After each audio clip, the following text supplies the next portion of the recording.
시청자 여러분 안녕하십니까? 2021년 3월의 마지막 날 여러분 찾아뵙게 되었습니다. 민영삼TV의 민영삼 칼럼 3월 31일 인사드리겠습니다. 오늘은 4월 7일 실시되는 서울시장, 부산시장 보궐선거가 이제 막바지에 이르게 되었습니다. 그리고 이미 판세는 기울은 것 같습니다. 그래서 선거 판세 얘기와 선거 막판에 몰리니까 정말 이성을 잃어버린 듯한 억지 소리로 네거티브로 일관하고 있는 여당 후보들에 대한 비판의 목소리를 여러분들과 함께 공유하고요. 또 선거를 중립적으로 공정하게 관리해야 될 선거관리위원회의 이 고약한 행태에 대해서 애청자 여러분과 함께 비판하고자 합니다. 먼저 선거는 말씀드리자면요, 이미 기울은 것 같습니다. 여론조사가 이제 일주일이 남았습니다. 그리고 4월 2일, 4월 3일이면은 이제 사전투표가 벌써 시작되는데요. 판세가 상당히 기울었지 않나 하는 판단을 할 수밖에 없는 것 같습니다. 오늘 발표된 그 여론조사 중에서 3월 28일, 29일 실시한 한길리서치 매일경제 MBN 의뢰로 한 조사에서는 오세훈 후보가 60.1 그리고 박영선 후보가 32.5% 이래서 두 후보 간 격차가 27.6%가 나는 상황입니다. 그리고 부산 지역에 811명을 조사한 이 조사에 있어서는 박영준 후보가 56.7 그리고 김영춘 후보가 34.5 여기도 근 18% 20% 가까이 이렇게 차이가 많이 나고 있습니다. 그리고 또한 레알미터가 YTN과 TBS의 공동 의뢰로 3월 29일 30일 양 이틀간 서울 지역 1039명에 대해서 실시한 여론조사에 의하면 오세훈 후보가 55.8 그리고 박영선 후보가 32.0 두 후보 간의 격차는 23.8%포인트 차이입니다. 특별한 이변이 없는 한 상당히 뒤집기가 어렵지 않나라는 게 민영삼 칼럼의 판단입니다. 물론 선거라는 것은 뚜껑을 열어봐야 안다는 그런 막바지 신중함은 저도 겸손하게 남겨놓겠습니다. 그런데요, 또 여기서 재밌는 질문으로 그러면 누가 당선될 가능성이 높다라고 보느냐 하는 보면은 두 후보의 격차는 더욱더 벌어집니다. 그래서 오세훈 후보가 당선될 가능성은 62% 그리고 박영선 후보가 당선될 가능성은 28%라는 응답이 나왔습니다. 벌써 그 두 배를 넘는 더블 스코어를 넘는 이런 결과가 나와서 이미 판세는 많이 기울었지 않았느냐 하는 생각이 듭니다. 또 그와 더불어서요, 문재인 대통령의 이 여권 후보들의 선거운동의 가장 기본적인 동력이 돼야 될 그 여당의 그 국정 최고 책임자 대통령의 국정 수행 지지율이 최악의 수치를 나타내고 있습니다. 각종 조사에서 부정평가가 잘못하고 있던 부정평가가 다 60%를 상회하고 있으며 국정 수행을 잘하고 있다는 평가는 거의 40% 이하로 다 떨어져 있습니다. 그래서 어떤 조사는 잘하고 있다가 최악의 경우 31.4 그리고 오늘 발표한 데일리안 리서치 조사에 의하면은 34.7%라고 나오고 있습니다. 호남을 빼면은 거의 뭐 20% 수준이라고 볼 수밖에 없는 이런 상황 속입니다. 그리고 또한 이 그 데일리안 리서치가 데일리안과 RN서치가 조사한 조사에서는 국정 수행 평가와 함께 더불어서 정당 지지도 역시 마찬가지입니다. 갤럽부터 RN서치까지 전부 다 국민의힘이 민주당을 갖다가 근소한 차든 약간 큰 차이든지 간에 전부 다 이미 역전해서 이겨가 나가는 거고, 특히 서울 지역과 부산 지역을 따로 보면은 오히려 더 격차는 더 커지게 됩니다. 정당 지지도 이렇죠. 그 다음에 여권 후보의 지지 동력이 돼야 될 국정 수행 능력, 대통령의 국정 수행 능력이 이렇죠. 그 다음에 후보들의 지지율, 여론조사 이렇죠. 이러다 보니까 이미 이제 폐색이 짙어진 여권에서 상당히 갖가지 음으로 양으로 부정선거라고 일컬어질 수 있는 작태를 보이고 있는 것 같습니다. 특히 선거를 가장 중립적으로 공정하게 관리해야 될 선거관리위원회가 너무나도 편파적으로 여당의 편을 들고 있는 추악한 모습을 나타내고 있습니다. 이런 작태에 대해서 저희들이 제가 민영상 칼럼에 꼭 짚는 것은 이제 1년도 남지 않은 대통령 선거가 있기 때문에 더더욱 그렇습니다. 내년 3월 9일 날 실시되는 대통령 선거 때도 중앙선거관리위원회가 또 이런 행태를 보인다면 우리가 어떻게 선거를 맡길 수 있겠습니까? 선거관리위원회 행태를 보십시오. 이 선거 왜 하게 됩니까? 라는 어느 정당의 그 현수막을 안 된다고 한 겁니다. 아니 왜 안 됩니까? 서울시장 보궐선거 왜 하죠? 저 문구가 뭐가 선거법 위반이라는 겁니까? 저거 사용하면 안 된다는 겁니다. 왜요? 박원순 시장의 범죄, 권력형 범죄 때문에 실시되는 서울시장 보궐선거에 여당이 불리하기 때문에 안 한다는 거 아니겠습니까? 못하게 하는 거 아니겠습니까? 그리고 국민의힘 권영세 의원이 물어본 선거비용 842억 원인가 들어가는 이 국민혈세 선거비용은 누가 보상합니까? 라는 문구도 주장도 안 된다는 겁니다. 저런 문구도 금지한 선거 아닙니다. 여당에 불리하면 금지하고 여당에 유리하면 눈 감아주고 이것이 선거를 공정하게 관리할 선거관리위원회의 자세입니까? 작태입니까? 행태입니까? 애국시민 여러분과 함께 분노합니다.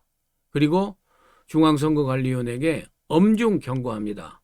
이런 행동이 계속 반복되고 또 내년 대통령 선거를 앞두고도 이런 행태를 보인다고 그러면은 국민의 저항에 직면할 것을 엄숙히 이 시간을 빌어서 경고하는 바입니다.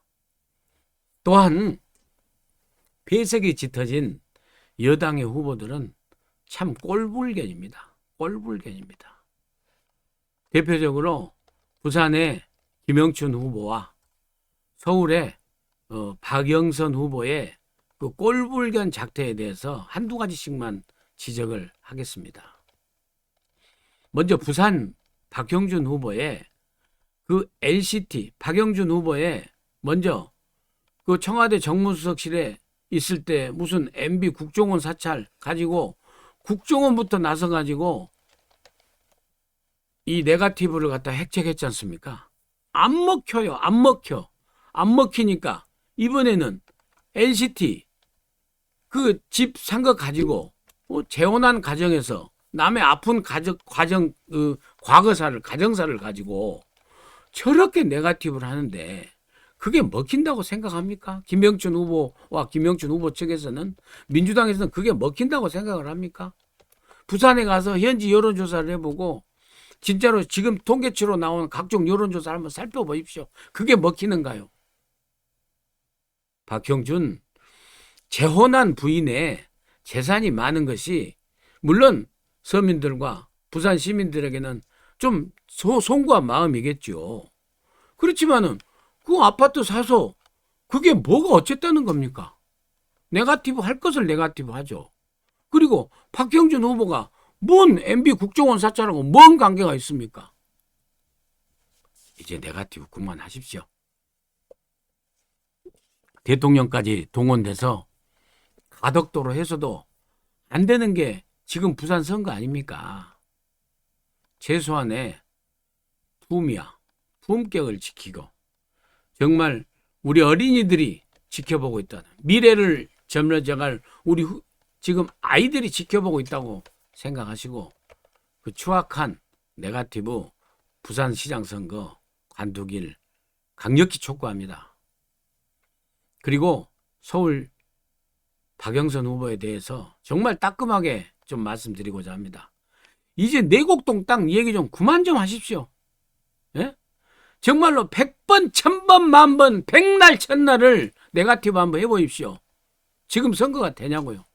내곡동 땅은 오세훈 후보가 결혼하기 전에 남의 아버지가 40 몇 년 전에 그 내곡동 쪽에 땅에 샀다가 그것이 어찌어찌해서 국가가 그리고 서울시 단체가 오세훈이가 서울시장 되기 전에 공공임대주택단지로 선정이 돼서 보상받은 거예요. 보상받은 거.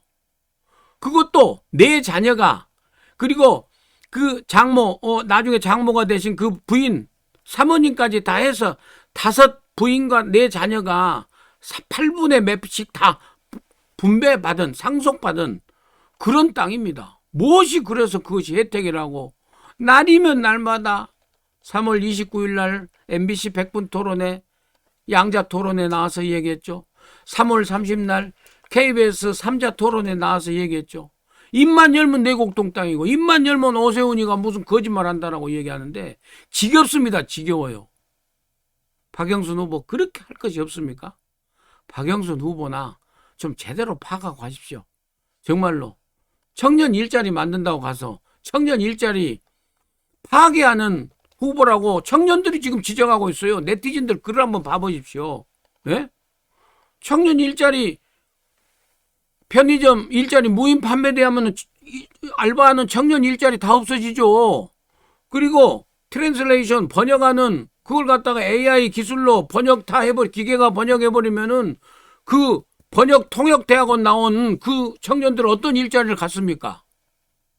정말로 공감 능력이 사라진 박영선 후보인 것 같아요.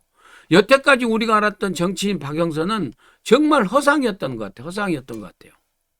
박영선 후보의 개인 인격을 제가 모독하는 것이 아니라 이번 1차 토론회, 2차 토론회 그리고 지금까지 보여준 공식선거운동에서 보여준 박영선 서울시장 후보의 행태를 보면은요. 도저히 이전에 알았던 이전에 생각했던 박영선 후보의 그런 이미지가 아니고 그런 실상이 아닌 것 같습니다. 그리고 정책 공감 능력도 사실은 없는 것 같습니다.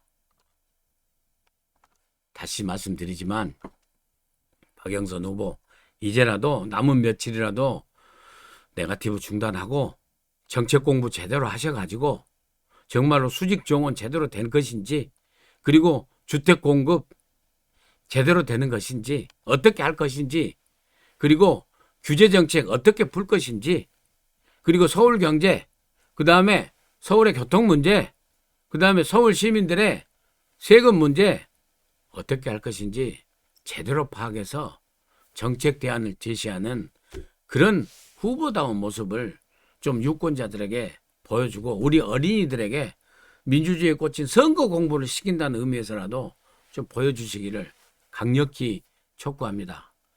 그리고 국민의힘 후보들에게가 국민의힘에게도 당부합니다.